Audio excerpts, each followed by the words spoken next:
नव नव audio video सबसे पहले देखबा के लेल हमर चैनल के लाल बटन दबा के सब्सक्राइब करू और घंटी के निशान पर दबा के ऑल नोटिफिकेशन के जरूर दबाओ।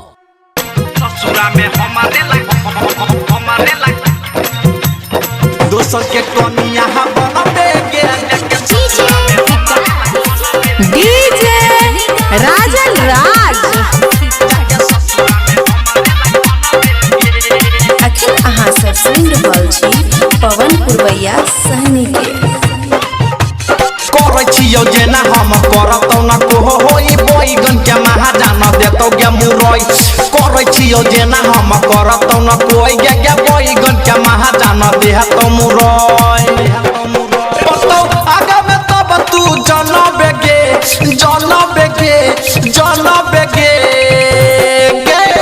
दोसर के कनिया बनबे गे जाके ससुरा में हमारे ला कनबे गे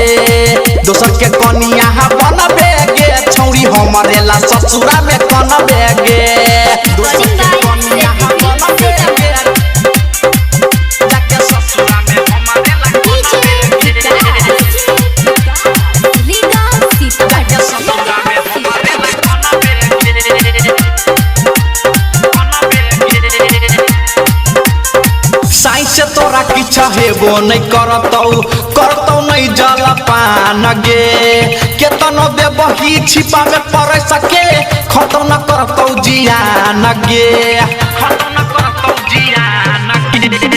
साइंस तोरा किछ हेबो नहीं करतौ नहीं जल पान गे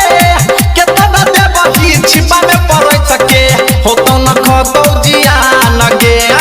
होतौ बेकार जे सनबे गे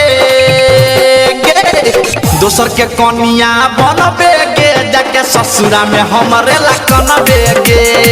दोसर के कनिया बनबे गे छौरी हमारे ला ससुरा में कनबे गे दोसर के कनिया बनबे गे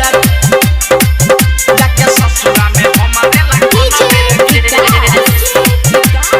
रीना सीता जाके ससुरा में हमारे ला कनबे डीजे राजन राज पूरा गरम होतौ हिट तोहर ताबा तैयो न धरतौ कोरा में मरा दाबा याद अइतौ राइटर मनोज के बहतौ जब पुरबा के हवा पूरा गरम होतौ हिट तोहर ताबा तैयो न धरतौ कोरा में मरा दाबा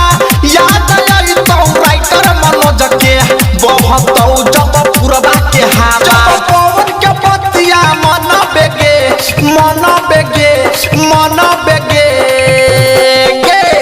दोसर के कनिया बनबे गे जाके ससुरा में हमारे ला कनबे गे दोसर के कनिया बनबे गे जाके ससुरा में हमारे ला कनबे गे डीजे राजन राज।